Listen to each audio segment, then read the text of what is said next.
تفكرت يوما بمعنى الصديق وأرسلت قلبي بفكر عميق Zərər vuran bir nəsil yetişib artıq. Bu da gənclərdir. Gənclərdən bəziləri özlərini elm sahibi zənn edir. Halbuki elmin yükünü daşımaq, onun üçün lazımı hazırlıqları yoxdur. Onlar nə üsul elmini bilirlər, nə cərh elmi, nə də tətil qaydalarından xəbərdardırlar. Fəqət hər məsələdə hökm verir. İnsanları təkfir edirlər. Biri-birini hətta bidətçi adlandırırlar. Bu isə cəmiyyətin korlanmasına gəlib çıxır. Belə şeylər haqqında Allah Subhanahu və Teala öz izzətli kitabında Ərəf surəsi 30-cu ayətində buyurur ki, de, Rəbbiniz yalnız açıq-aşkar və gizli pislikləri, günahı, haqsız zorakılığı, Allah heç bir dəlil indirmədiyi şeyi şərik qoşmağı və Allah barəsində bilmədiyiniz şeyi deməyə haram etmişdir. Baxın, bu ayətə diqqət yetirin. Allah barəsində bilmədiyiniz şeyi deməyi bu ən böyük haramlardan biridir.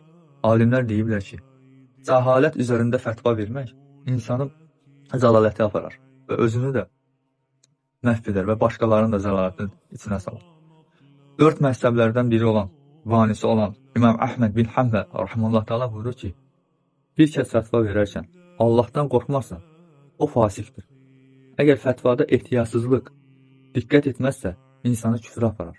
Əfsuslar olsun ki, bu gün bir çox gənclər özlərinə vacib olmayan bidətləri tərk edib insanlarla mübahisəyə girirlər.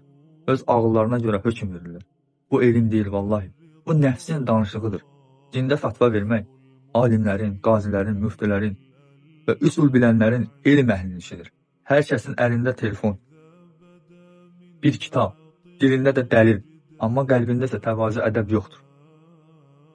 Alimlərdən olan Abdullah bin Mübarək rahimehullah təala deyir ki, mən ilk öncə 30 il ədəb əxlaqı öyrəndim və sonra deyir 20 il elm öyrəndim. Allah Rəsulü sallallahu aleyhi və səlləm buyurur ki, Allah elmi və biliyi insanların beynindən birdən-birə çəkib almaz. Lakin alimləri ortadan götürməklə, yəni vəfat etdirməklə elmi ortadan qaldırar. Alim olmadıqda da cahil insanlar özlərinə başçı edərlər və onlar da fətva verər. Həm özlərini, həm də başqalarını zəlalətə salar.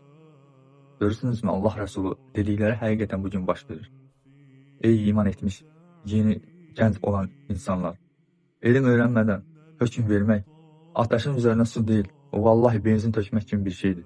Dində dərin düşünmədən danışmaq, Allahın dinini oyun oyuncaq etməkdir.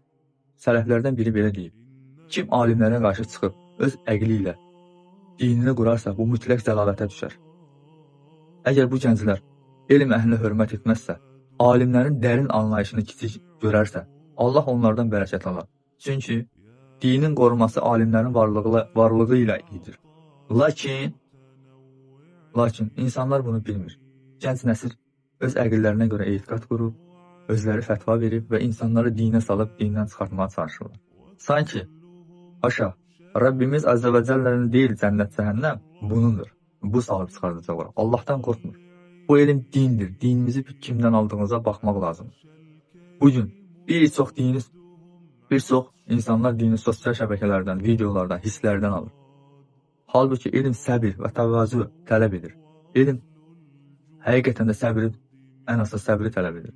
Bununla bərabər gəlməlidir sənə elm. Əgər elm insanı ədəbə aparmırsa, o qəlbdə deyilsə, o sənə faydası yoxdur.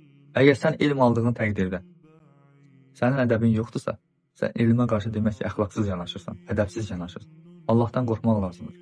Dinə xidmət etmək istəyirsinizsə, əvvəlcə öz nəfsinizi tərbiyə edin. Ədəb öyrənin. Elm yolunda sələflərin izi ilə gedin. Sözə yox, əmələ tabi ol, dilə tabi ol. Alimlərə qarşı təkəbbürlü olma.